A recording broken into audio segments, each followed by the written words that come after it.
Oke,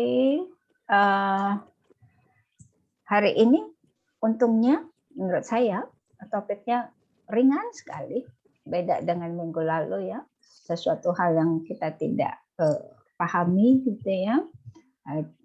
Kalau yang sekarang ini topik naturalism dan reliability itu akan menjadi akrab dan sudah akrab dengan kita karena naturalisme.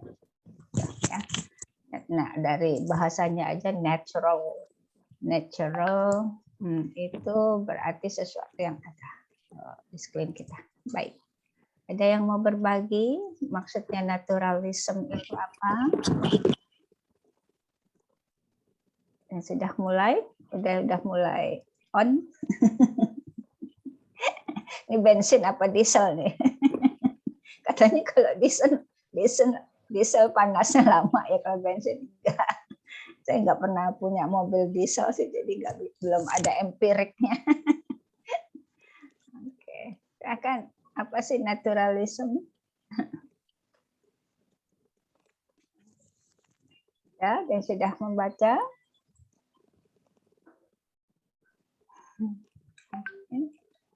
Tadi baru selesai dengan kelas kerja reguler ya, AP21 R1 dengan reguler. Ramai juga dan mereka semangat, beda dengan minggu lalu. Minggu lalu berat topiknya, minggu ini gampang sekali, yang lekat dengan kehidupan kita. Baik, naturalism. Natural itu alam. Berarti kalau natural itu sesuatu yang berhubungan dengan alam. Nah, konteksnya alam itu yang jelas banget apa? Konteksnya alam. Apa yang Bapak Ibu bisa lihat dari konteks alam? Gitu. Yang paling bisa diambil apanya ya, benang merahnya ini. Silakan, apa itu alam? Silakan. Ada kopi, ada teh di sebelah Bapak Ibu. Oke.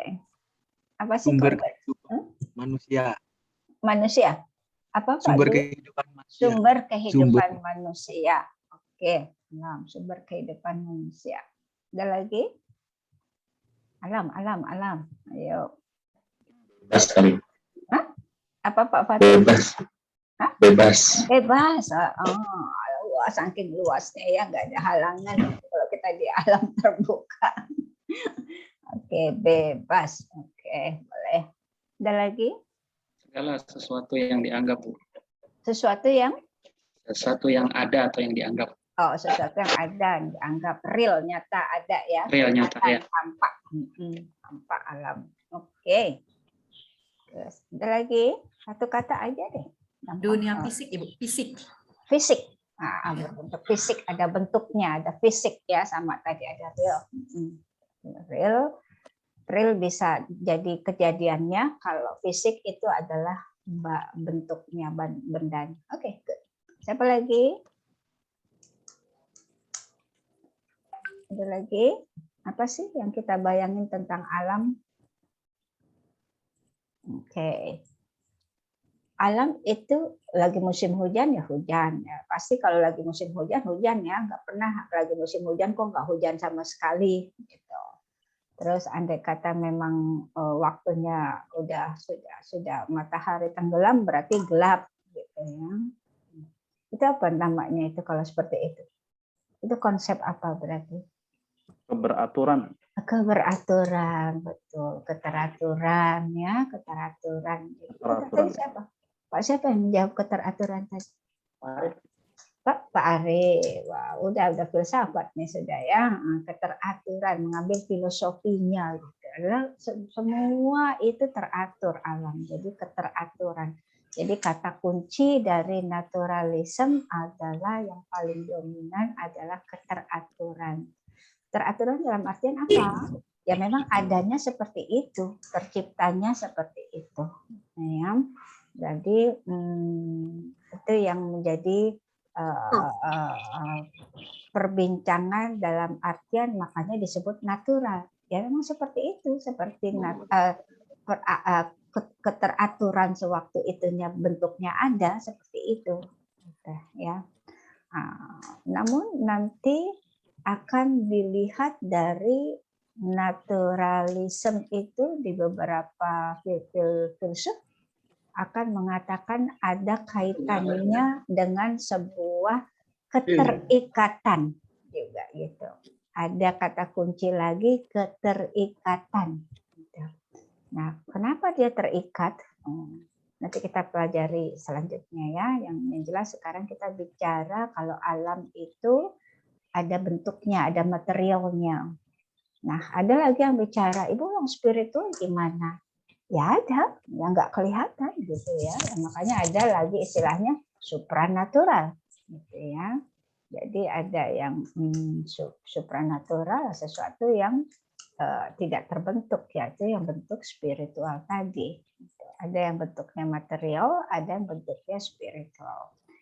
Nah, naturalisme ini erat kaitannya dengan filosofi realisme, ya, empirisme dan rasionalisme.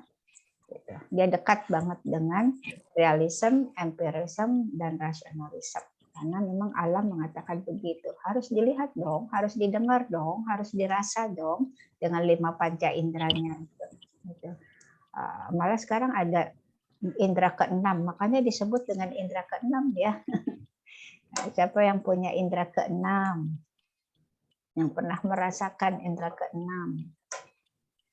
Nah, itu ada, makanya yang jelas ada 5 indera, tetapi tiba-tiba ada istilah dia kayaknya punya indera keenam deh. Itu tadi yang berkaitan dengan spiritualismenya, ada spiritual yang masuk ke supranatural. Ini saya berbagi aja supaya santai. Saya sejak lama, sudah lama ya, kalau umpama berada di tempat yang baru, saya melihat gitu ya.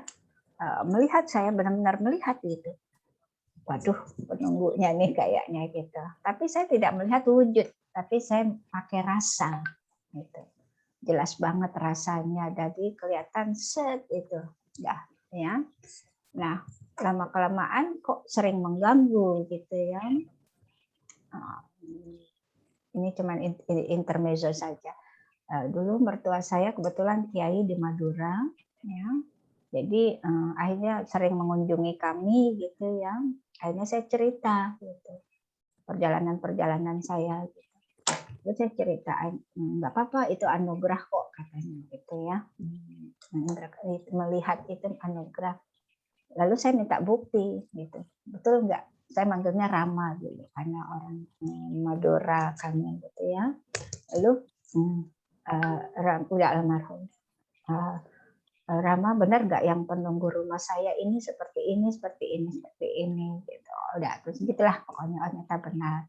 Lalu saya pernah ke rumah keluarga suami di Madura, saya sebutkan saya waktu menginap di rumah ini seperti ini gitu.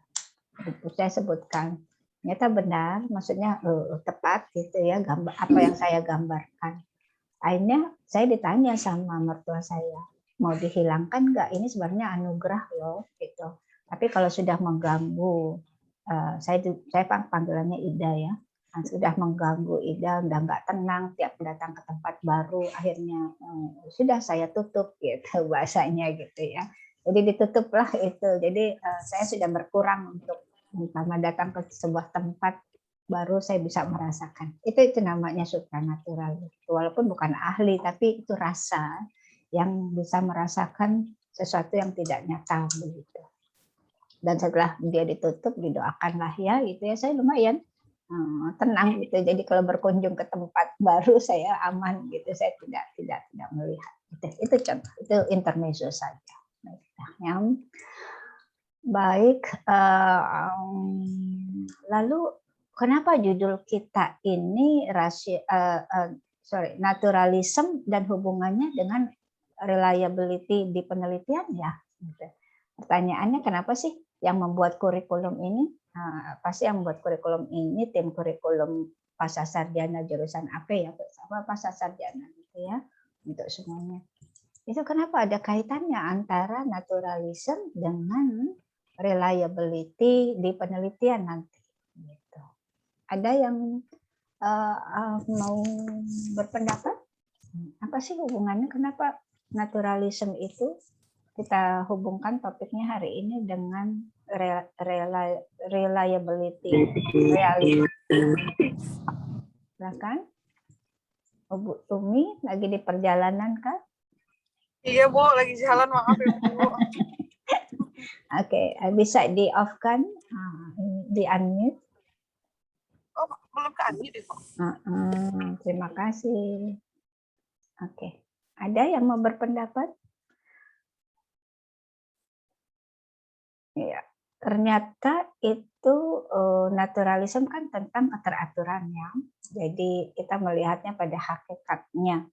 Apa yang kita lihat, apa yang kita nyatakan di situ. Ya, real gitu. Nah, kalau di ini nanti ada di slide paling terakhir sih ya, tentang realitas. Saya share dulu sebentar. Oke, sudah tampak ya. Oke, kenapa saya mengambil gambar ini? Silakan menafsir. Apa sih maksudnya gambar ini? Silakan menafsir.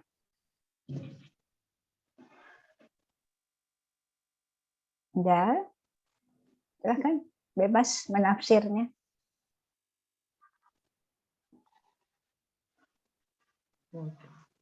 Udah, siapa? Kira-kira aja, gampang kok gambar ini. Nafsirkan sedikit, Bu. Silakan Pak. Pemahaman saya aja, Bu ya. Nggak apa-apa, bebas. Yang ada di buku ini, yang di gambar ini mungkin menggambarkan bapak-bapak nih, atau seorang yang terdampar di suatu pulau terpencil. Dia berpikir nih, mana caranya menyelamatkan diri, tapi yang dia bawanya seakan-akan nggak bermanfaat gitu. Itu kan ada gambar koper isi uang ya itu, Bu ya. Koper ya. Ya, mungkin koper apa laptop ya, koper ya itu ya, koper ya. Iya benar. Dia bingung nih, uang sebanyak ini untuk untuk bertahan hidup di pulau terpencil ini apa fungsinya gitu. Iya betul. Nah, itu mungkin gambarnya seperti itu. Teman saya belum ngerti hubungannya sama. Itu secara realnya itu ya, secara umumnya itu ya. Jadi ya, secara umumnya seperti itu. Jadi naturalis nanti tinjauannya secara umum dan secara khusus itu ada nanti cara melihat konsep naturalis itu kita melihatnya secara umum bisa, secara khusus bisa gitu ya. Oke, benar. Berarti dia bingung nih gitu. Duit segompok gitu, sekoper bukan segompok ya Pak ya. Kalau segompok mah di tangan kita doang, ini sekoper gitu. Dengan ciri khas tangannya yang menandakan berpikir gitu ya. Biasanya kan orang kalau berpikir pasti tangannya begitu, terus mengernyitkan dahi, itu namanya berpikir. Oke, apa lagi? Siapa lagi yang mau menafsirkan gambar ini? Silakan. Saya coba Ibu. Silakan. Kalau saya sih ngeliatnya kayak mungkin agak sama dengan Pak Fatik ya. Ini orang udah apa ya? Secara materi dia terpenuhi, Bu. Cuman dia sepi gitu. Berada di suatu pulau sendiri sehingga ya tadi hal-hal yang sebetulnya diimpikan oleh banyak orang menjadi tidak terlalu berarti buat dia karena dia melewati seluruh kemewahan tersebut hanya seorang diri. Mungkin gitu kali. Walaupun kita nggak tahu ya, nggak usah dipermasalahkan kenapa dia tiba-tiba ada di pulau sekecil itu gitu ya. Ya betul. Kita hanya melihat dia sendiri di satu pulau dengan segala kemewahan secara khususnya. Yang dirindukan sama orang, tapi ya pada akhirnya dia nggak bisa nikmatin itu. Lihat dong pakaiannya orang Borju dalam artian gitu ya. Oke. Tapi kalau orang Borju nggak pakai sepatu ya, berarti dia benar-benar terdampar konsepnya. Oke. Oke. Apalagi Pak Rijal dulu tadi ya. Ya Bu. Oke, thank you. Lagi di acara apa Pak? Ini lagi ada di satu ini Pak, ini Bu, apa namanya? Lagi ngurusin hal yang lain juga. Oke, nggak apa-apa kok. Itulah gunanya itu ya, teknologi ya, hebat ya. Betul. Dulu kan nggak apa-apa. Dulu kan nggak bisa kalau nggak masuk ke kelas dianggap nggak hadir ya. Nah, kita berterima kasih pada teknologi. Teknologi kan nggak hasil dari akal dan budi. Oke, ada lagi yang mau bermenafsirkan lain? Itu ada apa nih istilahnya starfish. Apa starfish bahasa Indonesianya ya? Apa? Bintang laut. Apa? Bintang laut. Bintang laut, ya, starfish bintang laut. Iya, ini kenapa sampai ada starfish di sini juga, gitu ya. Tapi dia tidak bisa bonding dengan starfish, gitu ya. Dia masih tetap memikirkan hal-halnya begitu. Jadi intinya adalah sebenarnya nanti kita bicara tentang konektivitas kita. Ada chain, ada rantai yang mengikat kita dengan alam sekitar, gitu. Dan itu tidak dipahami gitu, tidak digunakan oleh kita manusia gitu. Ternyata even though it's just only a starfish, it could be something that really valuable in our life on that recent time gitu ya. Jadi andai kata uang saat itu tidak bermakna, mestinya starfish itu bisa bermakna bagi dirinya pada saat ini in a very specific circumstance seperti ini gitu. Tapi itu tidak diolah oleh manusia gitu. Berarti manusia kadang suka tidak menyadari ada keterkaitan kita itu dengan alam sekitar mestinya. Tapi kita sudah diluputi, sudah diluputi ya, karena kita diliputi oleh hal-hal yang sangat materialisme. Ini baru gambar satu nih. Oke, gitu ya. Intinya gambar tuh kadang bermakna dalam. Baik, kita kesini what is naturalism. Jadi prinsipnya adalah objectivity, ya. Ada kata kunci objectivity, and study tentang human being. Kita bicara tentang human being, tapi terkoneksi nanti dengan alam sekitar. Oke, jadi dia mengandung ada Darwin, akarnya dari Darwin dan juga dari psikologi. Oke, lalu kita nanti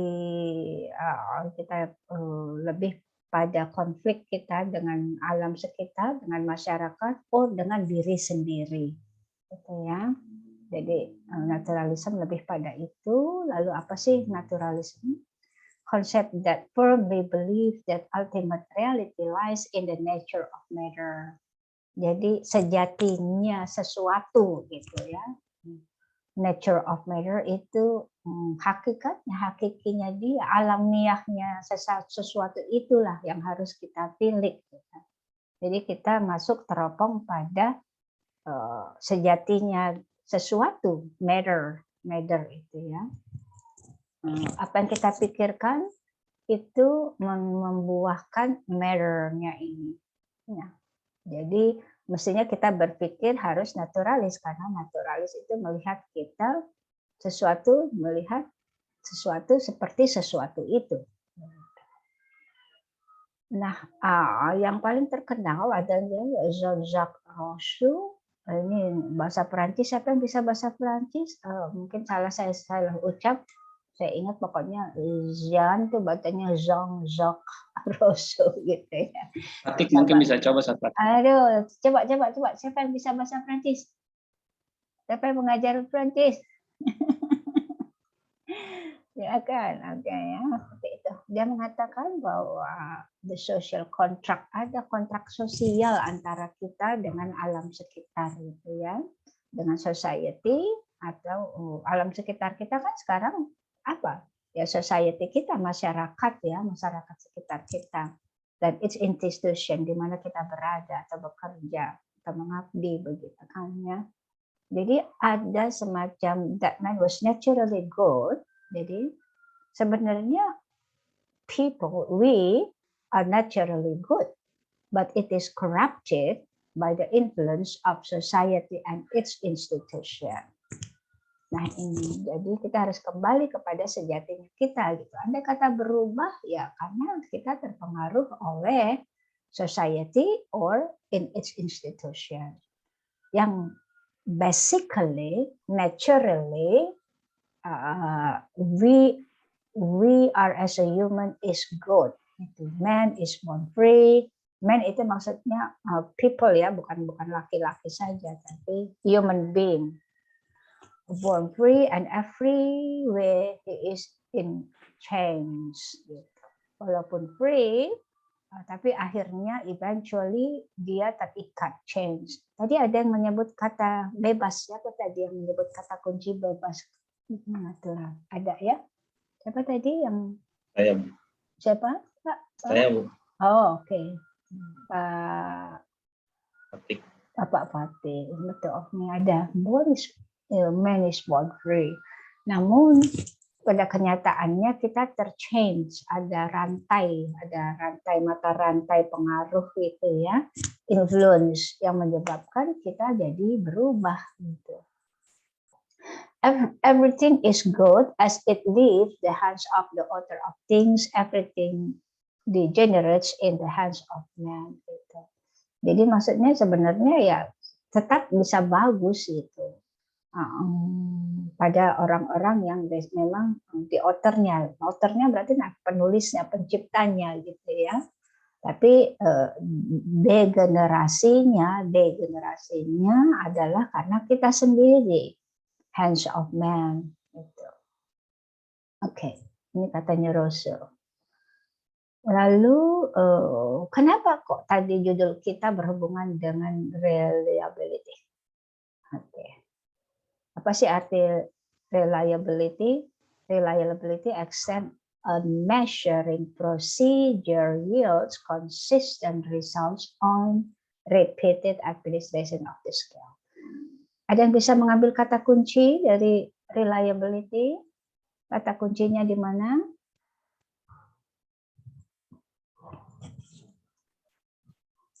Di mana? Consistent, very good ya.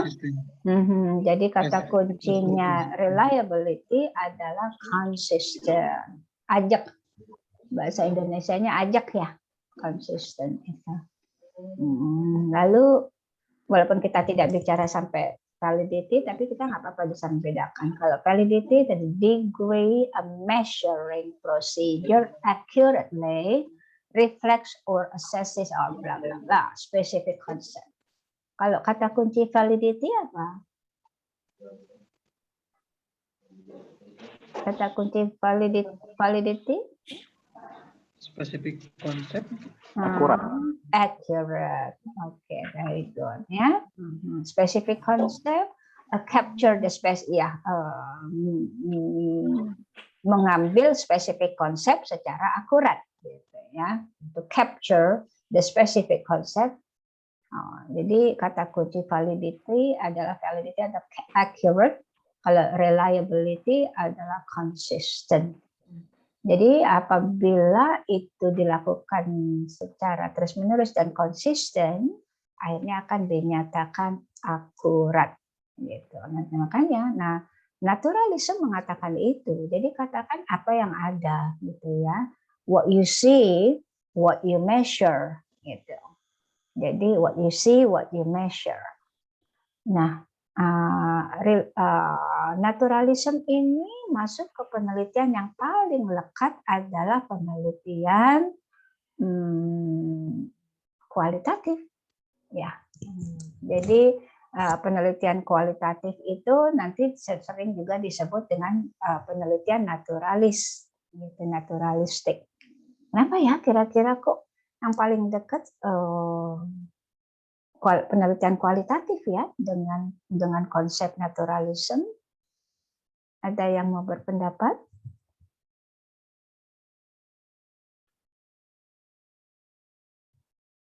Yang tadi ada sebuah keteraturan, kan tadi kata kuncinya naturalis adalah keteraturan. Apakah ada hubungan dengan konsistensi, keajekan? Tuh, kata kuncinya udah berdekatan tuh. Ya. Ya, ada Bu. Tuh, kata kuncinya aja sudah, makanya saya selalu mengangkat kata kunci biar gampang ngambil kesimpulannya. Ya. Dari kata kuncinya saja sudah dekat. Tadi kalau naturalism kata kuncinya adalah keteraturan. Lalu kalau Reliability, konsisten, keajekan, konsisten. Nah, oleh sebab itu penelitian yang terdekat dengan paham naturalism adalah kualitatif. Gitu. Kualitatif melihat realnya, gitu. Realnya apa? Nanti siapa yang mau meneliti dengan konsep penelitian kualitatif ini jarang sekali, yang banyak kuantitatif ya. Semoga Bapak Ibu nanti lebih jeli lagi menggali penelitiannya, jangan hanya yang variabel yang sudah jenuh, sayang banget ya. Nah, dari naturalis ini paling gampang. Contohnya kenapa kualitatif? Kualitatif itu kata kuncinya adalah unik ya, dan sudah konsisten selama beberapa periode, gitu, beberapa waktu. Jadi luarannya tuh konsisten, gitu, ya. Gitu. Makanya andai kata nanti punya sekolah, ada sekolah atau perusahaan yang punya unique selling point, gitu, unik itu bisa diangkat tuh menjadi penelitian kualitatif.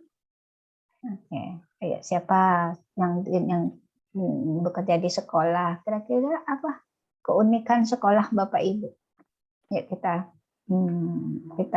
belajar mencari variabelnya. Silakan Pak Arif mau berbicara kan? Apa keunikan sekolah Bapak? Bahasa Arab dengan tahfidz. Bahasa Arab dan Tahfidz Al-Quran. Tahfidz. Apakah itu di sekolah lain juga ada? Ada. Berarti apakah itu unik? Ada, tapi bisa dibilang jarang ya. Kecuali yang satu apa ya? Satu misi, yang satu program gitu. Oke, ada lagi selain itu? Mungkin itu tadi spesifik kontennya, tadi kan ada tuh istilah spesifik kontennya, tapi mungkin ada diolahnya dengan berbeda gitu. Ini yang tadi ada istilah ini. Sebentar. Saya senang sekali untuk bolak-balik, tapi di sini kelihatan banget itu ya. Mana tadi yang ada kata spesifik konsepnya gitu ya, nanti supaya dia valid ke konsistenannya gitu ya. Baik, ada? Oke, kalau emang dianggap itu menjadi sebuah keunikan, silakan, itu bisa diteliti gitu ya. Dia ajak nggak, dia reliable nggak dalam periode tertentu gitu, dan itu dapat bermanfaat tidak, luarannya seperti apa, itu bisa dijadikan judul tesis gitu ya. Keunikan itu yang penting kita bisa teliti sebelumnya, penelitian sebelumnya istilahnya ya. Nanti kan kita harus mencari penelitian sebelumnya sudah ada belum tentang konteks keunikan sekolah dengan menggunakan tadi bahasa Arab dan takut salah sebut saya apa? Tahfidz. Tahfidz, ya. Tolong ketik dong. Saya takut salah bicara. Oke. Tolong diketik. Baik, Bu. Tahfidz. Tah dulu, H dulu baru. Tadi saya menyebutnya F dulu baru. Nah, tahfidz. Oke, terima kasih Pak Arif. Begitu ya. Jadi andai kata mau meneliti dengan kualitatif itu bisa, andai kata kita bisa melihat program itu sangat unik. Yang kalau yang namanya unik berarti kita harus teliti apakah itu sudah diterapkan oleh sekolah lain juga atau tidak. Kalau sudah diterapkan oleh sekolah lain juga berarti keunikannya menurun gitu ya. Maksudnya kualitas keunikannya menurun karena everybody use that as well. Gitu. Nah kalau unik itu benar-benar only plenty institution or plenty person has the same way. Gitu. Begitu. Nah kalau secara kualitatif itu bisa dilakukan penelitian dan akhirnya keunikan itu konsisten, kelihatan dan menghasilkan, itu bisa valid gitu ya. Silahkan saja. Siapa lagi mau berkira-kira andai kata penelitian kualitatif? Ada lagi keunikan di sekolah Bapak Ibu?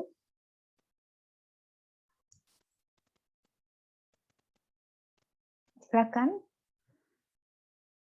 Jadi ada yang di kelas sebelumnya, ada yang mengangkat, dia kelas kayak kelas ABRI gitu ya, pendidikan. Kelas itu inputnya macam-macam, mulai dari mayor, sersan, sampai majen masuk ke kelas itu gitu ya. Nah, jadi nggak ada jenjang pangkat di kelas itu. Sehingga tapi luarannya sama. Berarti kan keunikannya berarti ada sebuah keunikan di situ ya. Biasanya kan oh ini kelas untuk ini, kelas untuk ini. Enggak, ini katanya semua pangkat bisa masuk di pelatihan itu. Jadi kayak kursus singkat gitu ya, tapi nanti bisa menjadi luarannya sama. Itu kan unik kan, berarti dia punya keunikan dalam kurikulumnya. Dengan input yang berbeda, akhirnya luarannya sama. Berarti itu kurikulumnya unik sekali gitu. Contohnya begitu. Itu bisa tuh dijadikan penelitian kualitatif gitu. Pokoknya yang natural apa adanya gitu. Dilihat memang seperti itu. Makanya tidak perlu ada kuesioner, dia langsung peneliti itu nanti langsung turun. Dia yang turun sendiri ke penelitiannya, tidak lewat kuesioner. Dia yang menginterview, dia yang mengobservasi di lapangannya gitu. Kalau kita kan sekarang kalau kuantitatif hanya sebar kuesioner saja gitu ya. Nah, tapi kalau kualitatif itu harus turun, melihat realnya, melihat naturalnya gitu ya. Naturalnya seperti apa program tersebut di sekolah. Itu makanya dia disebut penelitian kualitatif itu penelitian naturalis gitu. Ya. Oke. Ada lagi Bapak Ibu yang mau berpendapat? Ini silakan. Ini pertemuan terakhir. Silakan Pak Ade. Ini Bu terkait dengan penelitian kualitatif Bu ya, yang barusan Ibu sampaikan. Saya mendengar dari beberapa rekan ya yang sudah menyelesaikan S2. Ya beliau menyampaikan ya cukup kesulitan ketika penelitian kita sifatnya kualitatif.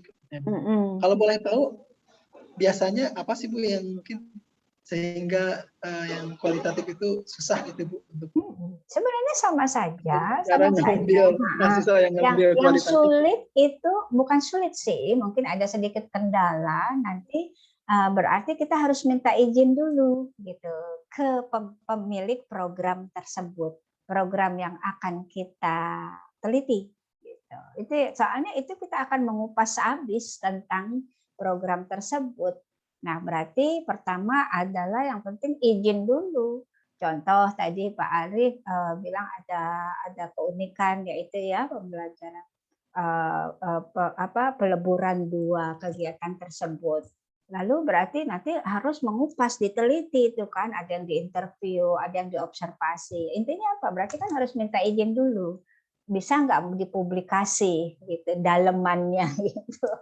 bahasanya dalemannya ya, karena kan terus akan diinterview tuh kepala sekolahnya, kalau perlu direkturnya diinterview gitu, karena peneliti ini yang turun sendiri, harus di kualitatif peneliti yang harus terjun sebagai aktornya gitu ya. Jadi dia kumpulkan itu nanti ya baru masuk ke proses reliability dan validitasnya begitu. Mungkin kendalanya pertama di situ. Apalagi tentang lembaga lain atau sekolah lain gitu ya. Kadang lembaga kita sendiri aja kita mau bicara tentang dulu pernah teman sejawat saya, karena dulu sekolah saya yang di Cibubur itu, saya bekerja di Cibubur, ada special needs-nya, ada special needs center gitu ya. Jadi dia mengangkat kualitatif bahwa sekolah itu terkenal dengan konsep special needs center-nya gitu. Enggak semua sekolah punya khusus kelas special needs center. Nah, diangkat, tapi karena diizinkan oleh direkturnya enggak apa-apa gitu. Karena dalaman-dalamannya nanti diangkat di dalam penelitian itu gitu ya. Itu mungkin Pak Ade, tapi nggak usah khawatir. Kemarin saya menguji baru-baru ini 2 minggu sebelumnya itu saya menguji ada 2 yang kualitatif dan bagus-bagus dan reliable gitu ya. Jadi pengujinya malah pada semangat gitu, pada kasih nilai yang bagus karena keberanian dia dalam menggunakan penelitian kualitatif. Baru 2 minggu lalu lah, kira-kira seminggu 2 minggu, antara 2 minggu seminggu itu saya menguji di sidang tesis yang penelitiannya kualitatif, dan dosen-dosen pengujinya senang banget karena kan bosen ya kuantitatif terus, apalagi dengan dari segi mengolah atau membuat instrumennya mudah sekali. Tergantung instrumennya nanti yang mau diangkat apa variabelnya gitu ya, kan tergantung variabelnya mau diangkat apa gitu. Jadi baru turun ke instrumennya gitu ya, kan gitu kan ya. Yang kita pernah bilang tuh latar belakangnya apa dulu, lalu kita simpulkan ya, kita masuk ke kerangka berpikirnya, baru kita cari teori-teorinya dari apa sih dasen-dasolennya tadi kan ya, sehingga kita bentuk jadi kerangka berpikir, lalu akhirnya kita apa kan perumusan masalah, jadi nggak kemana-mana. Jadi nggak kemana-mana nanti, sama seperti itu di awalnya sama kok gitu. Akhirnya kita ambil teori-teori yang terdekat apa sesuai dengan variabel. Nanti baru setelah itu kita turunkan untuk menelitinya, pasti kita harus punya instrumen. Nah, instrumen itu yang tergantung dari instrumennya sulit atau enggak. Kalau instrumennya sampai ke dalam-dalamannya ya pasti ya itu akan tertutup bahasanya ya, nggak bisa lugas dapat data itu. Udah kok, enggak. Di situ, Bu, ya.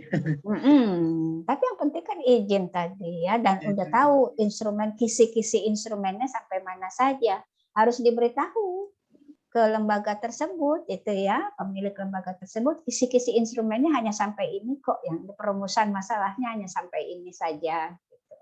Malah kan dampaknya jadi bangga dong sekolah itu ya, jadi masuk namanya ke dalam sebuah penelitian gitu. Kan kita kan melihat yang positifnya gitu ya, yang kebermanfaatannya bagi orang lain. Program tersebut ternyata bermanfaat loh bagi orang lain, malah itu kan bangga gitu. Nah, penelitian kualitatif itu memang basically adalah tentang evaluasi program kan. Apakah program itu benar-benar unik, apakah program itu benar konsisten kan gitu ya. Nah, andai kata ada masukan, andai kata ternyata ada sedikit masalah, ya nggak apa-apa dong. Malah lembaga itu bersyukur dong udah ada yang meneliti, hanya dapat masukan daripada SWOT sendiri gitu kan ya. Jadi ada masukan bahwa ada sebuah perbaikan di sana gitu. Malah kalau see from the bright side, buat saya lembaga itu malah beruntung tanpa melakukan SWOT sendiri, tetapi akhirnya kita dapat masukan dari sebuah penelitian. Mudah sekali, sama saja. Nanti ada lagi penelitian yang R&D, Research and Development ya, pengembangan model. Itu lebih keren lagi tuh, kita menemukan model baru yang direkomendasi. Silakan. Ya, biasanya kalau yang R&D itu biasanya ke orang-orang yang biasa di riset pengembangan. Saya termasuk karena tesis dan disertasi saya semuanya R&D, keduanya R&D. Gitu. Jadi menemukan model baru yang terekomendasi. Gitu. Oke. Ada lagi yang mau bertanya? Bu. Silakan Bu, Pak Dwi. Bu, kan tapi bukannya R&D itu susahnya juga di itu juga Bu, apa namanya? Nanti ke ahli yang pertama itu. Soalnya teman saya itu pernah Bu waktu S1 dia lambat berapa bulan itu sampai nangis-nangis Bu. Ada satu lagi itu komik tapi belum kelar-kelar. Karena butuh ahli, kemudian biaya, kesulitan juga dari beberapa sumber juga sedikit. Ini sarannya Bu agar berhati-hati untuk mengambil R&D, kan memang R&D bagus. Itu gimana Bu? Pertama memang kita harus menguasai banget ya model yang akan kita kembangkan. Itu penting. Dan empiriknya harus panjang banget itu. Kita sudah benar-benar menguasai dan sudah melampaui tahap-tahap pemahaman terhadap model tersebut ya. Dan tentunya model yang kita kembangkan berasal dari model sebelumnya gitu ya. Dikembangkan lagi, itu satu. Kedua berarti kita harus paham banget, sehingga kita harus paham banget tentang model tersebut. Ketiga tentunya kita punya draft modelnya gitu ya. Draft modelnya seperti apa, kita susun draft modelnya seperti apa, sehingga kita tahu yang akan kita angkat itu membutuhkan pakar apa. Gitu. Contoh kita bicara tentang pengembangan model internet based learning. Berarti kita membutuhkan pakar apa? Pakar IT gitu ya. Internet based learning. Berarti ada dua pakar lagi. Learning. Berarti kita membutuhkan pakar pendidikan gitu ya. Pakar yang tahu tentang pembelajaran, teknik pendidikan gitu. Nah, teacher untuk meningkatkan internet based learning, untuk meningkatkan kualitas mengajar guru umpama.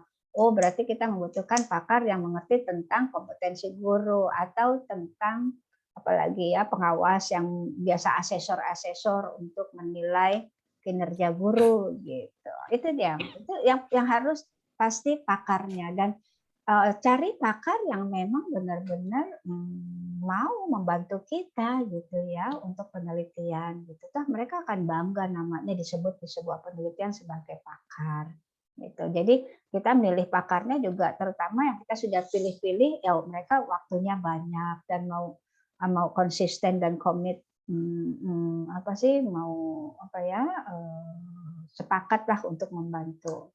Lalu kalau soal waktu ya agak panjang karena ada tindakan-tindakan yang diambil ya. Percobaan 1 diuji coba terbatas, berapa kali tindakan, dan harus 2 sekolah, ada 2 tempat. Karena nanti kita akan menguji reliability-nya gitu ya. Lalu diuji coba luas, berapa sekolah lain. Panjang memang, benar dalam kalau waktu panjangnya ya.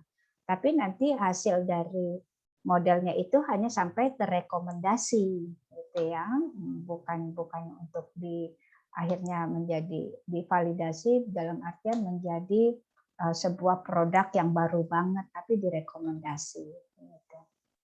Ya, tapi nggak usah patah semangat, yang penting kita sudah punya gambaran ada sebuah model yang akan kita update ya, lebih sedikit kita rubah dengan konsep pendekatan kita sendiri, dengan teori-teorinya, itu bisa menjadi model pengembangan yang terrekomendasi gitu Pak Dwi. Ya, jadi lakukan saja dulu ya. Yang penting kita punya draft model. Oke. Ada lagi yang tanya atau yang berpendapat? Oke. Saya permisi 2 menit dulu ya, mau minum dulu ya. Silakan Bapak Ibu juga istirahat dulu, ambil kopi, ambil minum dulu, 2, 3, 5 menit.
Oke, boleh kita kembali.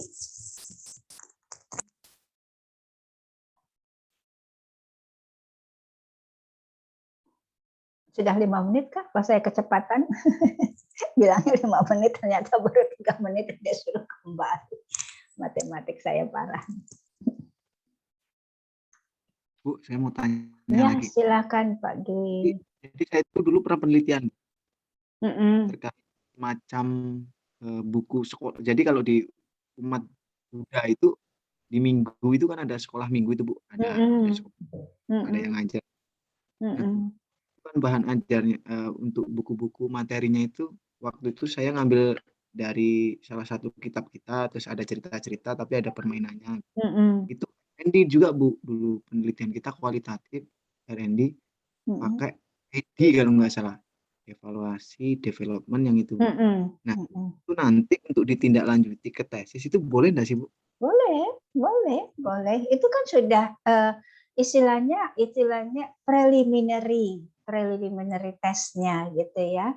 Di dalam R&D itu ada istilah preliminary test. Jadi ada sebuah yang sudah dites duluan, udah dalam artian kan bukan tes dalam artian diuji gitu ya, maksudnya di tes ujian enggak, maksudnya ada sebuah tadi model draft itu yang saya sebut Pak Dwi ya, Bapak sudah ada sebuah model draft yang kira-kira itu bisa kita kembangkan gitu menjadi model yang terrekomendasi. Sayang gitu andai kata itu program gitu sudah bagian dari pengembangan model sebelumnya gitu. Udah tinggal cari di mana ininya kata kuncinya, keywords-nya apa kata kuncinya. Tentang apa tadi judul akhirnya masukkan ke dalam judul. Makanya kan di dalam abstrak itu ada keywords ya. Jadi ambil keywords-nya itu ya baru ambil teori-teorinya. Jadi draft model itu dikuatkan oleh sebuah teori untuk menjadi model yang direkomendasi. Boleh. Oke, menarik sekali. Malah udah gampang. Jadi kita nggak mengada-ada. Jadi itu memang sudah ada programnya, tetapi kita lebih modifikasi lagi. Ya, dan sudah ada empiriknya, sudah dilakukan preliminary testnya. Itu namanya preliminary test. Kalau nanti ada dalam step-step di R&D ada deh, ya, ada preliminary test, nanti baru ada uji coba terbatas, ada uji coba luas gitu. Ya, semangat. Saya akan banyak membantu nanti kalau memang penelitiannya R&D. Gitu ya. Karena saya spesifikasi R&D tesis saya R&D tapi untuk guru, untuk pembelajaran, tapi S3 saya tentang untuk guru, ya, atau untuk organisasi, maaf. Kalau yang tesis untuk guru dan pembelajarannya, kalau yang disertasi saya untuk organisasinya. Gitu.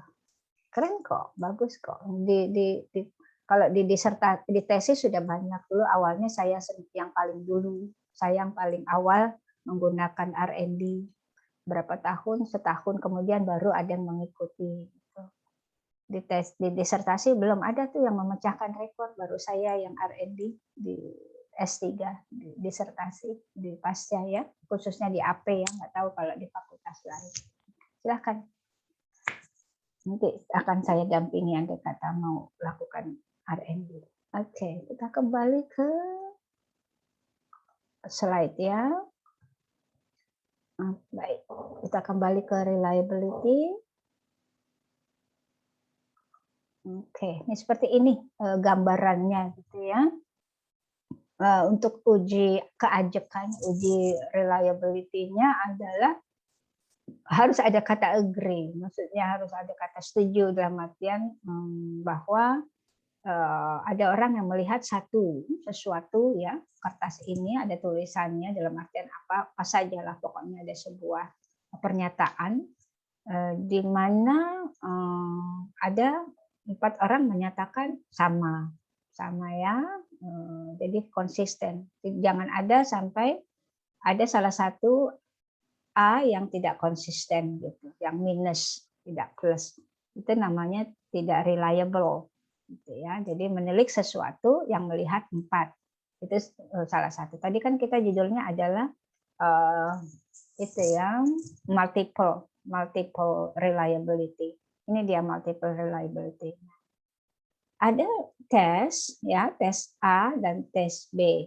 Tapi tesnya itu konteksnya sama, konsisten gitu. Ya. Walaupun 2 tes tapi nanti hasilnya konsisten. Itu bisa diambil reliabilitasnya. Atau dengan waktu, ya, dengan waktu berbeda dengan yang sama gitu. Ini gambaran saja bahwa ini yang kita sebut reliable, konsisten gitu. Bisa diambil dengan berbagai macam tes. Gitu. Ini 4 types-nya adalah kalau ada satu permasalahannya tapi digunakan oleh customer berbeda 2 tetapi hasilnya sama, itu namanya integrated reliability. Ya. Ini beda. Tadi customer in time 1 waktunya beda, yang satu waktunya kapan, tetapi dia punya instrumennya sama gitu ya. Akhirnya keluarannya sama walaupun waktunya berbeda, time 1 and time 2. Tapi instrumennya sama gitu. Lalu di sini parallel form reliability di mana customer-nya mengerjakan satu, tapi di surveinya berapa kali? Ada yang di survei A, ada survei B, gitu ya. Atau sama-sama melihat, gitu ya. Yang surveyornya atau penelitinya melihat ini, paralel melihatnya bersamaan, gitu. Tapi hasilnya sama, yaitu konsisten sehingga reliable. Lalu kalau internal consistency reliability dengan satu kejadian, satu instrumen gitu, tapi atributnya bersamaan, ada 3 atribut gitu ya, atribut 1, atribut 2, atribut M, ini akhirnya tetap konsisten. Ini dia kita sebut multiple reliability. Bisa terserah nanti pengambilan pengukurannya seperti apa. Gitu. Ya.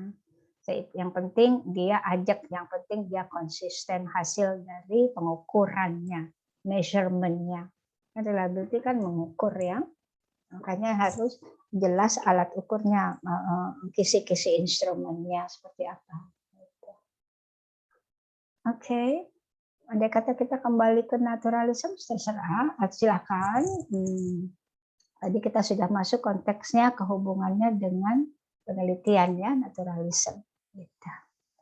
Oke. Ada lagi yang mau bertanya atau berpendapat? Sudah ada gambaran untuk judul? Sudah ditanya mungkin ya sama dosen metodologi? Sudah dapat dosen apa? Mata kuliah metrit ya, metodologi dan penelitian. Siapa dosennya? Pak siapa? Suwarto. Pak Suwar? Pak Suwarto. Pak Suwarto. Iya. Pak Suwarto dekan kita ya. Prof. Suwarto ya. Oke. Kalau dari beliau sudah ditentukan tema-temanya kita. Oh, sudah ditentukan. Iya, temanya. Bukan pilihannya mahasiswa. Nah, begitu. Gitu. Oke, pakai metode alternatif kan. Oke. Ini aja Bu. Kenapa? Buat misalnya Pak Arief nanti coba bahas yang ini, nanti bahas yang ini gitu. Jadi sudah ini nanti kita yang cari sendiri untuk temanya. Oke, baik. Untuk nanti misalnya Pak Suwandi, contoh saya misalnya tentang inovasi nanti ya, apa inovasi sekolah dengan misalnya seperti itu. Oh, itu untuk seminar ya, seminar. Di mata kuliah itu baru sampai pada taraf seminar ya, seminar penelitian kita gitu. Nanti baru dibantu oleh dosen pembimbing menetapkan penelitian kita seperti apa sih gitu ya. Kalau seminar memang untuk latihan dulu gitu. Kalau memang itu bisa dilanjutkan menjadi draft penelitian kita ya oke, tapi andai kata kita bisa berubah ada lagi mungkin tidak apa-apa gitu ya. Itu hanya untuk latihan saja, contoh-contoh, buat contoh-contoh. Oh kalau ini begini, kalau penelitian ini begitu, gitu ya. Udah mau selesai. Yang dosen keduanya siapa nanti di Medlitnya? Dapat siapa? Belum tahu Ibu. Belum tahu. Oke. Ibu punten boleh bertanya? Boleh, silahkan Bu Lia. Langkah kita untuk nanti ke tesis, pertama kan LKDT dulu ya Ibu ya. Kemudian ke proposal, lalu ke tesis. Kemarin tuh dari Pak Warto itu memang kita diberi pengarahan gitu. Jadi ini coba ini dulu lokus penelitiannya, bagaimana, kemudian unit analisisnya bagaimana, baru temanya seperti apa. Betul. Kemarin itu karena kita berdiskusi, akhirnya Pak Warto ya sudah nanti untuk ini jadi continue untuk ke tesis begitu. Awalnya Pak Warto nggak gitu, jadi untuk LKDT awalnya. Tapi saya bilang karena ini saya bicara karena saya yang bertanya, Pak, apakah ini judul apa tema ini nanti nyambung ke tesis atau gimana? Terus Pak Warto, oh iya boleh juga tuh katanya seperti itu. Jadi tidak dua kali seperti itu. Betul. Terus tadi iya Ibu, tapi kami juga belum sampai nyusun juga, belum paham juga ini belum nyusun. Kalau saya pribadi saya nggak tahu teman-teman KDT aja saya belum mulai begitu. Terus tadi saya sempat ketemu dengan kelas R2 sampai R2 ya. Katanya sudah proposal, nggak buat LKDT. Masa sih saya bilang gitu kan. Terus apa betul begitu Bu? Bukannya tahapannya LKDT dulu, kemudian proposal. Betul. Tapi ini saya bilang kebetulan beliau pengawas saya. Jadi kebetulan sedang berkunjung ke sekolah. Terus usut punya usut ternyata kita sama-sama baru masuk kuliah, cuman beda kelas. Beliau itu di kelas R2. Ibu mengajar di R2? Enggak. R1. Oh ya, di R2 katanya seperti itu. Bu Lia udah buat tugas proposal belum? Aduh, jauh amat saya bilang. Saya LKDT aja belum, saya bilang begitu. Oh, emang Ibu enggak di proposal katanya. Seperti itu apa betul begitu Ibu? Apakah LKDT boleh kami lewati begitu? Ya, pertama adalah Bapak Ibu sudah dapat buku panduan? Buku panduan penelitian? Sudah dapat ya? Belum dapat. Oh, nanti. Belum. Tapi sudah mengarahkan kami aja yang belum gitu ya. belum mencari. Nah, ini. Itu paling enaknya kalau ngelihat aturan ya buku panduan aja lah ya. Tapi mungkin ada di luar buku panduan mungkin ada sebuah kebijakan. Buku panduan kan peraturan ya gitu. Namun ternyata dalam situasi tertentu bisa keluar kebijakan gitu. Nah, yang saya tahu kebijakannya saya belum tahu tentang itu. Kalau semester 1 sudah bikin proposal, yang saya tahu Prof. Ana itu wakil dekan itu mengatakan ya kita menyemangati saja mahasiswa walaupun baru semester 1, semester 2 itu untuk mulai merangkum gitu. Udah ngebayang lah gitu apa sih yang akan diteliti gitu ya supaya nanti di semester 3 tidak kedodoran. Itu saja sih yang saya tahu gitu ya. Hanya sekedar mikir-mikir lah, udah bikin draft-draftnya aja, tapi bukan berarti dia harus nanti akhirnya udah udah sidang proposal dan lulus pada saat mata kuliah belum selesai. Itu kan kayaknya tidak mungkin ya. Jadi karena kan mata kuliah aja semester 3 sudah baru selesai kan ya. Semester 3 tuh mata kuliah baru selesai. Yang kosong banget tidak ada mata kuliah di semester 4. Gitu. Jadi mungkin arahnya ke sana, disemangati aja. Jadi mahasiswa tuh udah konsisten dari awal mau meneliti tentang apa sesuai dengan pemahaman mahasiswa terhadap sesuatu, sehingga akhirnya tidak copy paste gitu. Itu sih sebenarnya arahnya ke sana. Nah kalau buru-buru biasanya arahnya copy paste gitu, yang pokoknya niru-niru tesis yang lain lah, mirip-mirip variabelnya. Gitu. Mungkin arahnya ke sana Ibu. Jadi andai kata ada sebuah kebijakan yang saya tahu belum ke sana gitu ya. semester 3 aja Anda kata sedang sidang proposal itu udah bagus banget, apalagi baru semester 1 gitu, nggak mungkin banget gitu ya. Mungkin cuman disuruh ayo semangat. Jadi dari awal kita sudah punya gambaran tesis kita tuh tentang apa. Hanya sekedar itu sih kalau untuk semester 1 ya gitu. Kecuali semester 3 yang udah mau melompat ke semester 4 nih udah mulai gencar-gencar nih, semester 3 udah disuruh harus punya draftnya gitu. Oke. Nah, nikmati aja dulu, nikmati kuliah dulu, mata kuliah, karena itu sebenarnya mata kuliah kita ini semuanya sebenarnya satu ilmu, yaitu ilmu administrasi pendidikan kan gitu ya. Jadi harus direkat itu mata kuliah ini dengan mata kuliah ini dengan mata kuliah, ambil benang merahnya dari semua mata kuliah gitu.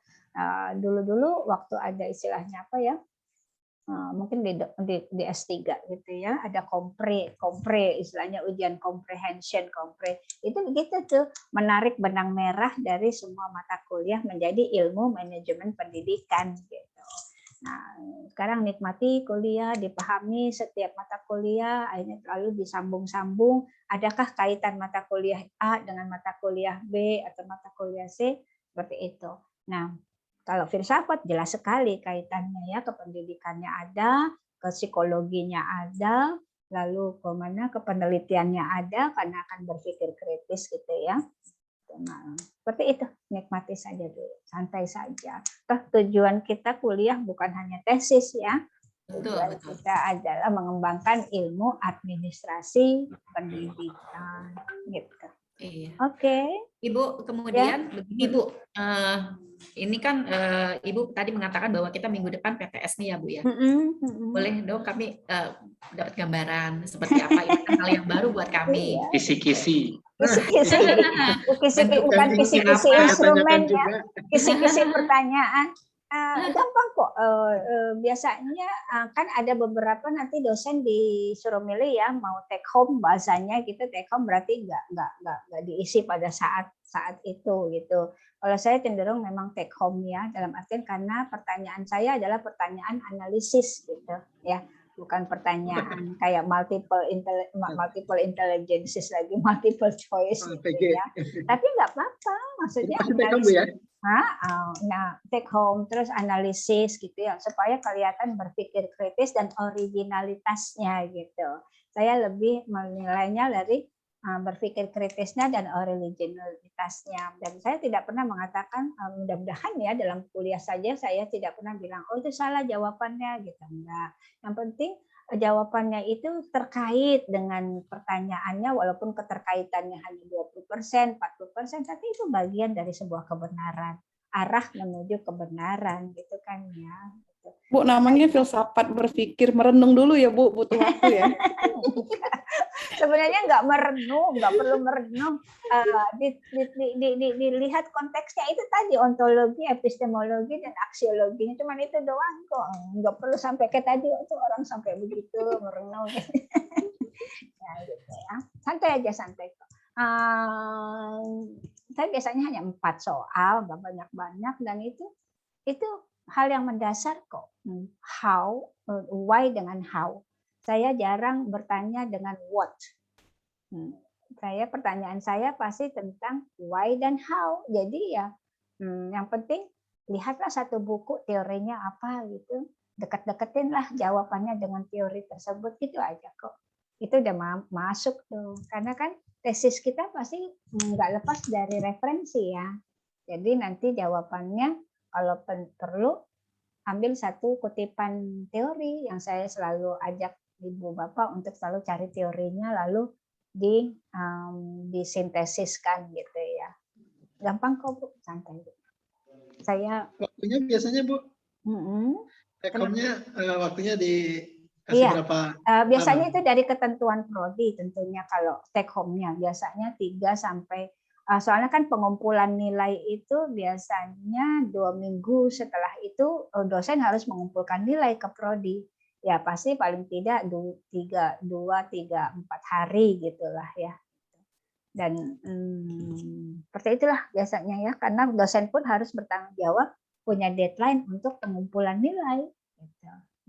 Sekitar 2 minggu itu terakhir pengumpulan nilai, berarti ya pengumpulan soalnya pun berarti lebih awal dari itu kan. Jadi dosen harus menilai, karena kan ada dosen mengajar 1 semester itu 2 mata kuliah gitu.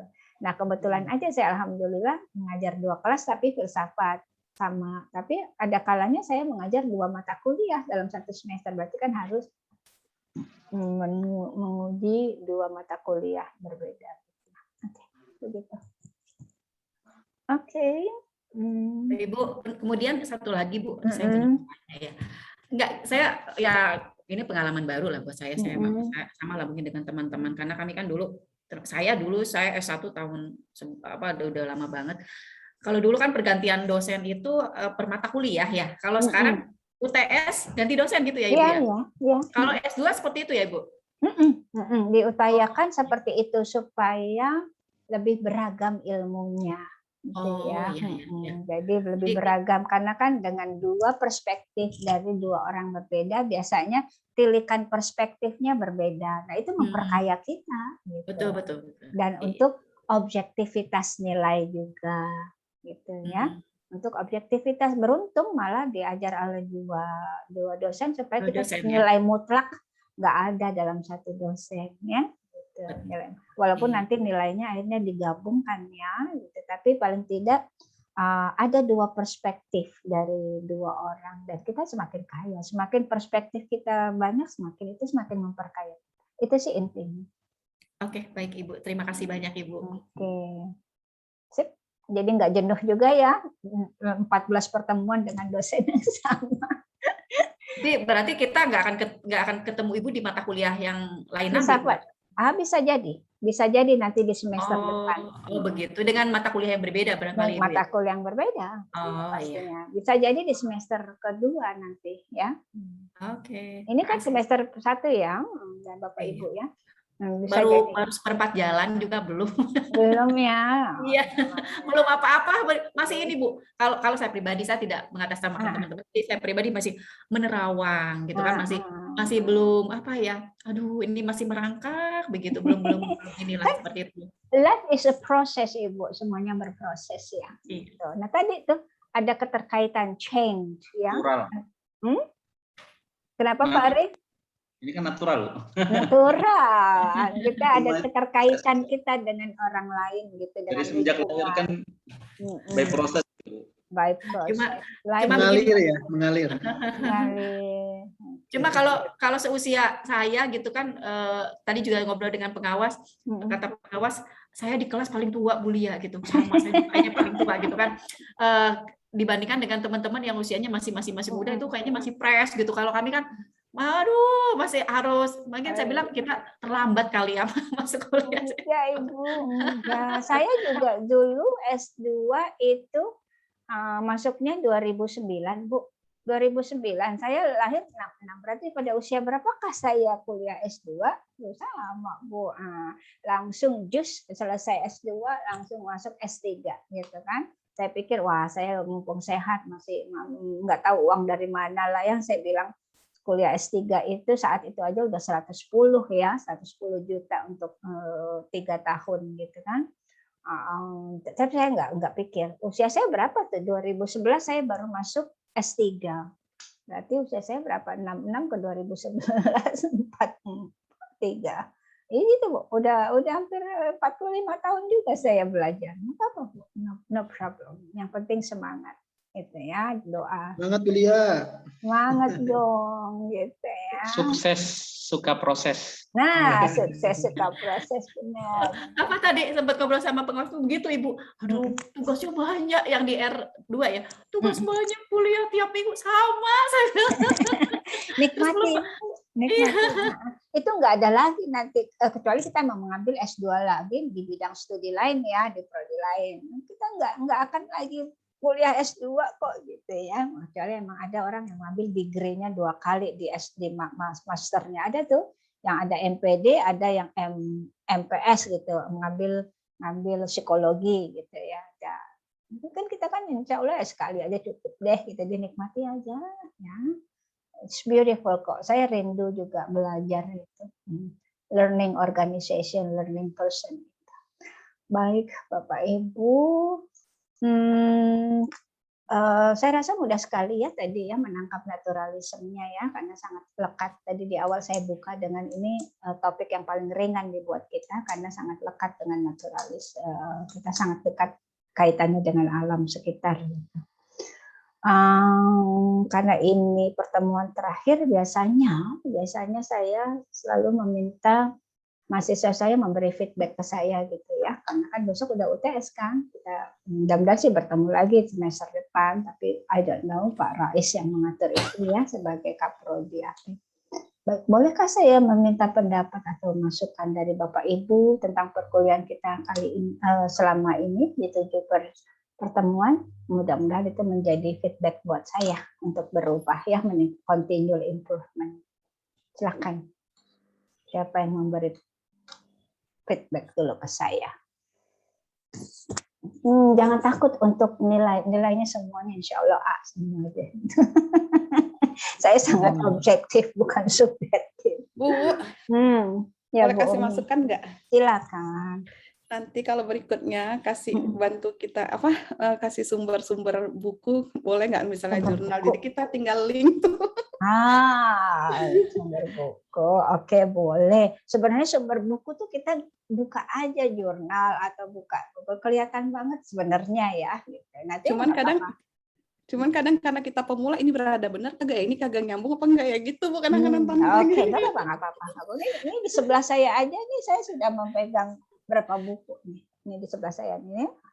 Saya memang banyak sih Bu kalau mau buku. Tapi kan sekarang kita lebih efisien ngelink ke jurnal ya. Jadi nggak beli gitu. Ini saya beli buku aja kalau dilihat harganya istilahnya udah hampir 600.000 hanya beberapa buku aja. Sekarang buku kan bukan saya bilang membaca buku itu nggak boleh, enggak, bagus kalau emang hobi. Saya dulu mengajarkan anak saya hampir tiap 2 minggu sekali kita ke Gramedia atau ke toko buku lain lah, mau cuma lihat-lihat doang, tapi itu mencintai buku masih harus gitu. Tapi intinya zaman sekarang tuh ilmu bisa didapat di mana saja. Udah googling itu keluar atau kita masuk ke jurnal-jurnal. Tapi insya Allah nanti kalau kita ketemu saya akan kasih beberapa sumber bukunya ya. Link juga boleh Bu. Kadang-kadang takut ini bener jurnalnya. Kita kan masih amatiran banget Bu, masih pemula banget. Takut salah. Gampang sekali Bu. Ibu klik aja umpama tentang naturalisme gitu. Itu keluar banyak tuh nanti tuh teori-teori naturalisme gitu ya. Cuman ketik doang sebentar gitu udah keluar. Oke, nggak apa-apa. Insya Allah saya buat. Makasih Bu. Oke, thank you. Ada lagi? Ke feedback yang tadi Bu. Pak Ade. Kalau dari saya mungkin belajar filsafat dengan Ibu yang saya rasakan santai tapi penuh makna gitu Bu. Itu mungkin yang kalau dari saya. Aksiologinya dapat ya. Kebermanfaatannya ya. Oke, thank you. Enggak, dari yang lain. Ada lagi? Nggak apa-apa, nggak berpengaruh sama nilai. Nilainya semua insya Allah. Saya menghargai ibu-ibu dan bersemangat belajar, Bapak Ibu. Itu sebuah afektif ya, nilai afektif yang tinggi. Gitu. Silakan.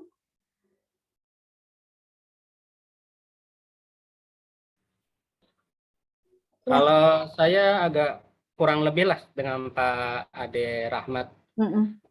Good job lah Bu. Oke. Nah, kalau grup 11 tadi 11-12 istilah. Kalau saya 11-12 dengan Pak ini emang artinya 11-12 apa sih? Oke. Baik, thank you. Siapa lagi? Halo, ya Bu, mohon maaf ya. Pak Arif. Saya pribadi emang di awal memandang bahwa filsafat itu negatif Bu dulu Bu. Mohon maaf, tapi setelah belajar dengan Ibu, Masya Allah kebermanfaatan atau saya mendapatkan ilmu yang lumayan cukup ya sebagai pemula gitu. Karena emang benar-benar pemula saya Bu untuk filsafat ini. Sebelumnya kan emang belajar di pesantren yang tidak pernah filsafat, kemudian juga belajar di Timur Tengah. tidak dikenalkan kata-kata filsafat juga begitu ya. Ada dalam ilmu agama ada filsafat begitu. Tapi dari dulu ya dijauhkan begitu ya. Karena lebih dominan ke apa ya? Bermain kata-kata begitu. Betul. Bermain sebenarnya ada maknanya ya kalau kita tarik ya, benar. Ya, tapi alhamdulillah dengan belajar filsafat bersama Ibu, alhamdulillah saya tercerahkan, Masya Allah. Terima kasih banyak, Bu. Thank you, very good, glad to hear that. Okay. Siapa lagi? Silakan, semakin banyak feedback, semakin saya bisa continual improvement. Saya Bu. Ya, Pak Agi. Selama perjalanan ini mengasihkan, Bu. Dong, perjalanan ini. Mengasihkan. Pada intinya tidak ada yang negatif buat kami, positif semua apa yang Ibu berikan. Lalu kapan nih kita kumpul, Bu? Kita ngopi-ngopi sambil dengerin Rolling Stone. Naturalis ya kita ya. Iya dong. Pagi. Gimana? Nunggu ada yang suka undangan akikahannya dari Pak Rijal aja. Gitu. Akikah berapa kambing nih? Berapa kambing? Saya penggemar sate kambing, penggemar apalagi tuh. Aduh, saya biasa beli sambosa, beli apalagi nasi kebuli di Abu Salim. Tapi itu usulannya bagus tuh. Usulannya bagus. Kita apa ya? Kalau dulu tuh di pesantren tuh diajarin bagaimanapun ilmu tuh ya harus menghadap guru ya. Ini kita belum pernah menghadap guru nih. Menghadap tatap maya terus ya. Iya, maksudnya boleh. Itu sudah yang bagus. Nanti teman-teman silakan mengusulkan gimana caranya itu bisa terrealisasi. Saya punya gaskeun. Favorit naturalis banget. Saya sih sangat naturalis. Saya suka camping dan suami saya kadang camping di itulah ya tempat-tempat yang alam gitu, yang sekali-sekali keluar dari rutinitas gitu. Jadi sambil tadi tuh saya pengen banget sholat tuh ngelihat bintang gitu. Sholat tuh ngelihat bintang, bukan ngelihat tembok atau ngelihat sajadah. Saya pengen merasakan itu gitu ya. Jadi ya sholat saya waktu malam itu ya di antara kebun teh gitu. Saya merasakan kayak apa sih rasanya sholat di antara kebun teh gitu. Ternyata beautiful. Jadi ada sesuatu keluar dari rutinitas dan kita langsung menyentuh sesuatu yang ingin kita rasakan. Itu bagus. Oke, yuk kita camping. Ada yang nggak kuat camping, ada yang nggak kuat dingin sama becek-becekan. Berarti nggak naturalis. Artifisial, Bu. Senang yang rumput yang udah jadi ya. Oke. Kapan di-set waktu saja ya. Sekarang pas udah nggak terlalu ketat. Yang penting kita tetap 5M, jaga prokes. Kita walaupun ngumpul tetap prokesnya gitu aja. Oke.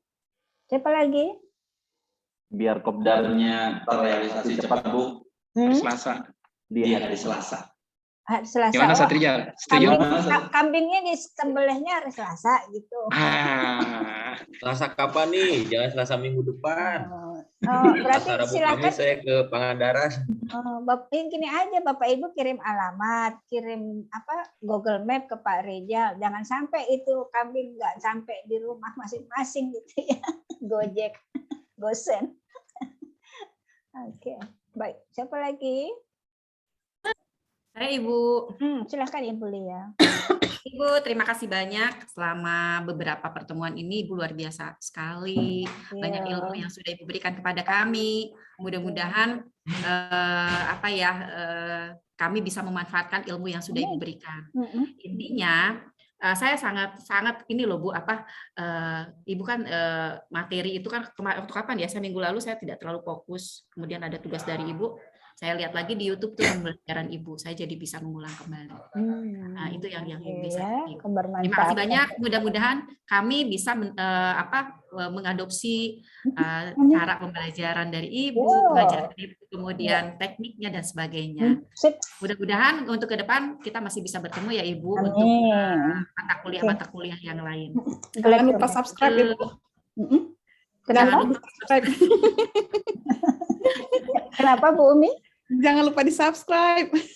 Like and comment. Oke. Begitu Ibu, Ya, terima kasih thank you, banyak. Ibu Tia. Mau saya apa ya? Tadi ada kopdar, saya setuju banget kalau mau ada kopdar. Ibu tinggal di mana Ibu? Saya di Jalan Baru, Bogor. Oh di Bogor, nggak jauh ya Ibu ya. Jadi kalau kopdar mending di Bogor saja. Bapak Ibu jadi dari Jonggol, dari Sukabumi, dari Bekasi, dari Tangerang, kita berkumpul di Bogor. Jangan asal bikin tenda di kampus ya. Ya, jangan merepotkan Ibu. Ibu masa harus datang ke Sukabumi, masa harus datang ke Jonggol. Kita harus di Bogor. Begitu ya Ibu ya? Saya tuh NTB aja saya datangi Ibu. Kalau Jangan Ibu. Ibu harus tetap di Bogor. Jadi saya bisa udah suspension belum Bu? Nusa Tenggara Barat. Jembatan gantung dari Sukabumi itu udah bukan sini belum Bu? Kan sudah ada tolnya ya. Oh cepat sekarang. Udah cepat. Oke. Ya, Bulia nggak pernah keluar tuh, pengennya di Bogor aja. Sekali-kali keluar Bulia. Kuper. Tapi saya lebih tertarik ke ini Bu, ke Jonggol. Kayaknya kalau ke Sukabumi udah biasa nih, saya ke Tangerang, ke Bekasi, saya ingin ke Jonggol gitu. Sip. Ya, sana katanya berasnya bagus loh Bu. Berasnya bagus Bu, kalau kita beli beras di sana bagus katanya. Ya Pak Rijal ya, Pak Arif ya. Betul. Nah, Ada sawah kan ya Pak?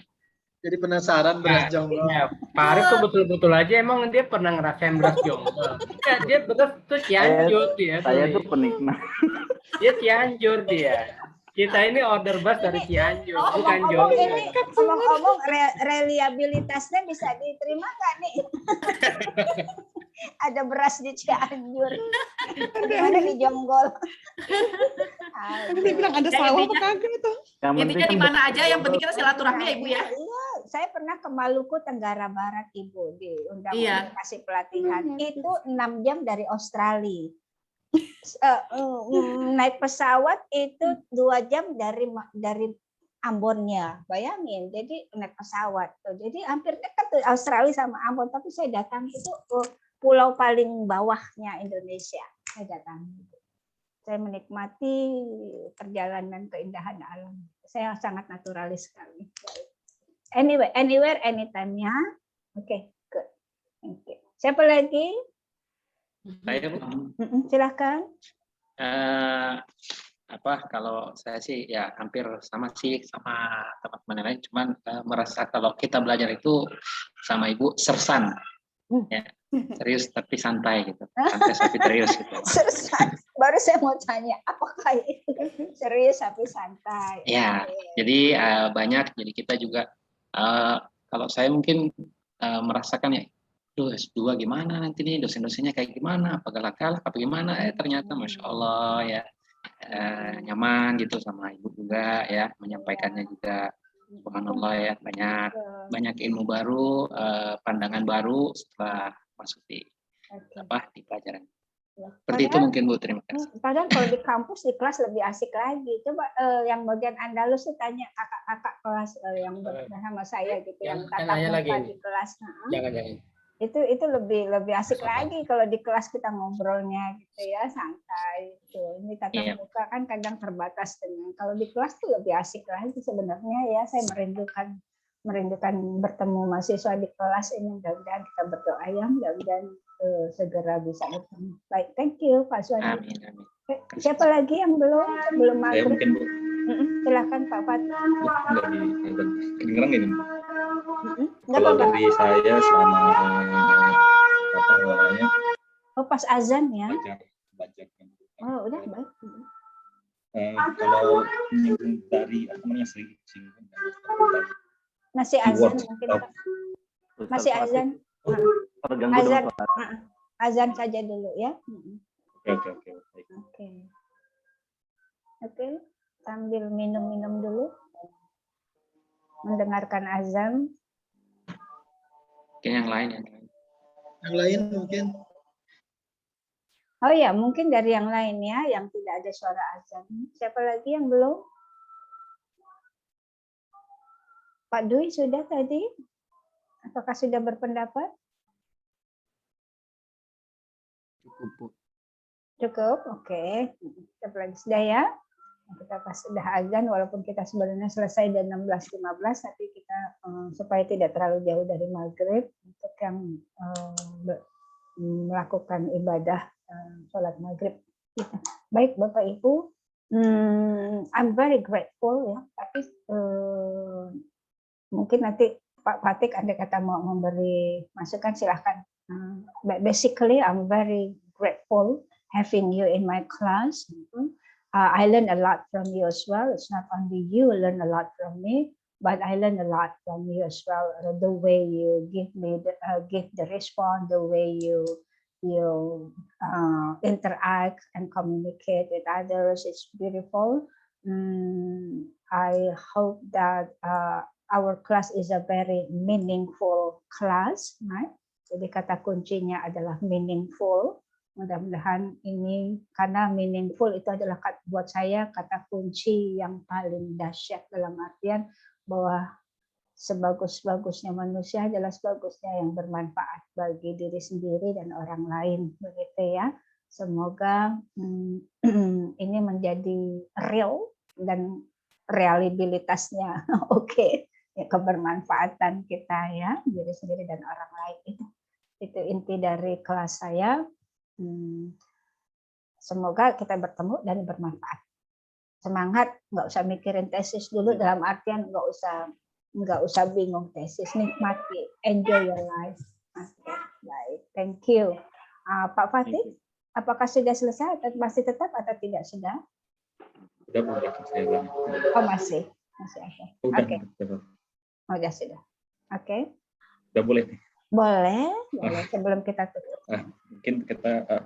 Mungkin saya mau memberikan kata-kata kunci aja selama belajar dengan Bu Farida. Yang pertama adalah kebaruan. Rasanya ini sama seperti tadi yang dialami Pak Arif ya. Ini ilmu yang baru bagi saya. Jadi saya itu pada ngeblank banget nih masalah filsafat ini. Jadi tapi yang kedua ada sisi positifnya, itu wawasan yang baru, Bu. Wawasan yang baru, saya jadi bisa dapat banyak wawasan baru. Tapi yang saya sayangkan justru diri saya sendiri nih, karena banyak yang ilmu-ilmu dari Ibu Farida yang belum saya serap seutuhnya gitu. Jadi aduh nih, filsafat karena mungkin baru, jadi ilmu yang banyak ini saya mengkoreksi diri sendiri mungkin. Jadi penyerapannya kayak kurang greget sayanya. Jadi harus banyak belajar lagi. Terus juga saya terima kasih sama Ibu Farida yang sudah membersamai kita selama 1,5 semester ini. Tapi alhamdulillah kalau saya Ibu Farida akan ketemu terus kayaknya, soalnya dosen pembimbing saya. Oh gitu. Ternyata. Oke, dosen pembimbing ya, pembimbing akademik ya. Beda Bu ya, dosen pembimbing akademik. Bisa jadi pembimbing akademik menjadi pembimbing tesis, bisa jadi. Andai kata mahasiswa merasa enggak pas, boleh mengusulkan dosen pembimbing tesis gitu. Jadi bukan berarti intinya bukan berarti dosen pembimbing akademik itu menjadi dosen pembimbing tesis, tapi mostly seperti itu gitu ya. Tapi yang saya tahu ada 2 Bu ya, kalau di kakak-kakak kelas saya itu tuh, kalau sekarang memang 1 atau gimana Bu ya? Dosen pembimbing. Dosen pembimbing akademik emang 1. Nanti dosen pembimbing tesis 2. Gitu. Oh. Baik. Makanya andai kata mahasiswa tetap merasa dosen pembimbing akademiknya bisa menjadi dosen pembimbing tesis, silahkan usulkan gitu ya. Baik. Oke, baik. Terima kasih banyak Bu.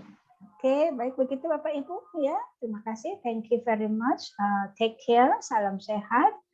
Salam hormat. I'll see you around. And kita masih punya satu agenda. Kopdar. Okay. Ya, betul tuh. Panitianya Pak Rijal Huda. Ya, betul tuh. Kapten. Tergantung panitia ya. Oke, thank you very much. Assalamualaikum warahmatullahi wabarakatuh. Bu, makasih ya, sehat-sehat selalu. Waalaikumsalam warahmatullahi wabarakatuh. Terima kasih banyak Ibu, sehat selalu, berkah selalu. Oke, bye everybody. Waalaikumsalam. Izin lift dulu Bu.